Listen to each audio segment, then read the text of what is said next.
મિત્રો, કહેવાય છે ને કે પરિશ્રમ એ જ પારસમણી. આજની વાતનું ટાઇટલ છે મહેનતનો દીવો.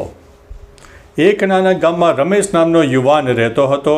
તે અત્યંત ગરીબ પરિવારમાંથી આવતો અને તેના જીવનમાં ઘણી બધી મુશ્કેલીઓ પણ રહેલી હતી. તેના પિતાજી બીમાર રહેતા અને ઘર ચલાવવાની સંપૂર્ણ જવાબદારી તેના નાજુક ખભા ઉપર આવી પડી. રમેશ ભણવામાં તો ચોક્કસથી ખૂબ હોશિયાર હતો, પણ આર્થિક સ્થિતિને કારણે તે વધારે અભ્યાસ કરી શકતો ન હતો. રમેશ રોજ સવારે વહેલો ઉઠીને ખેતરમાં મજૂરી કરવા માટે જતો. દિવસભર સખત મહેનત કરતો અને સાંજે થાકીને ઘરે આવતો. પણ ભણવાની ધગશ તેના મનમાં ક્યારેય ઓછી થઈ નહોતી. તે રાત્રે જમ્યા પછી અને ગામના ચોકમાં લગાવેલી સ્ટ્રીટ લાઇટ હોય તેના અજવાળે બેસીને અભ્યાસ કરતો.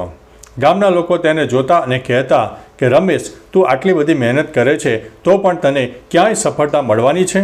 તારું નસીબ તો મજૂરીમાં જ લખેલું છે.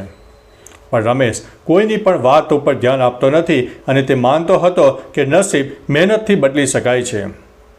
દિવસમાં 12 કલાક કામ કરતો અને રાત્રે 3 થી 4 કલાક વાંચતો. તેણે ગામના શિક્ષક પાસેથી જૂની ચોપડીઓ પણ માગી લીધી હતી. 1 વર્ષ વીતી ગયું. રમેશે ખાનગી રીતે એક મોટી સરકારી પરીક્ષાનું ફોર્મ ભર્યું. લોકોના ટોણા અને ગરીબીની મુશ્કેલીઓ છતાં તેણે પોતાનું સપનું જીવંત રાખ્યું હતું. પરીક્ષાનો દિવસ આવ્યો અને રમેશ શાંતિથી પરીક્ષા આપી. થોડા મહિનાઓ પછી જ્યારે પરીક્ષાનું પરિણામ જાહેર થયું ત્યારે આખા ગામમાં ખળભળાટ મચી જવા પામ્યો. રમેશે તે પરીક્ષામાં માત્ર સફળતા જ નહોતી મેળવી, પણ તે આખા રાજ્યમાં પ્રથમ ક્રમે આવી ગયો હતો. ગામના જે લોકોએ તેને ટોણા મોણા મારતા હતા તેઓ હવે તેની પ્રશંસા પણ કરવા લાગ્યા. પિતાની આંખોમાંથી ગર્વના આંસુ વહી રહ્યા.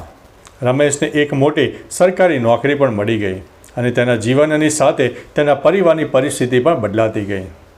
રમેશે બધાને કહ્યું કે મારું જીવન એ વાતનો પુરાવો છે કે સંજોગો ગમે તેટલા મુશ્કેલ હોય ને, પણ સખત મહેનત, આત્મવિશ્વાસ અને નિરંતર પ્રયત્ન એ જ સફળતાની ચાવી છે. મેં મારા નસીબને બદલવા માટે મહેનતનો દીવો સળગાવ્યો હતો. એટલે મિત્રો, આ વાત ઉપરથી આપણને એક વસ્તુ તો જાણવા મળે છે કે જીવનમાં આવતી મુશ્કેલીઓ આપણને રોકવા માટે નહીં, પણ આપણા સંકલ્પને વધુ મજબૂત બનાવવા માટે આવે છે. જો તમે હૃદયપૂર્વક અને નિષ્ઠાથી મહેનત કરશો તો તમારું નસીબ ચોક્કસ બદલાશે. અને માટે મિત્રો, ક્યારેય પણ હિંમત હારશો નહીં. તો ચાલો મિત્રો, ફરીથી એક નવી મોટિવેશનલ સ્ટોરી લઈને મળતા રહીશો. ત્યાં સુધી અમને રજા આપશો. નમસ્તે.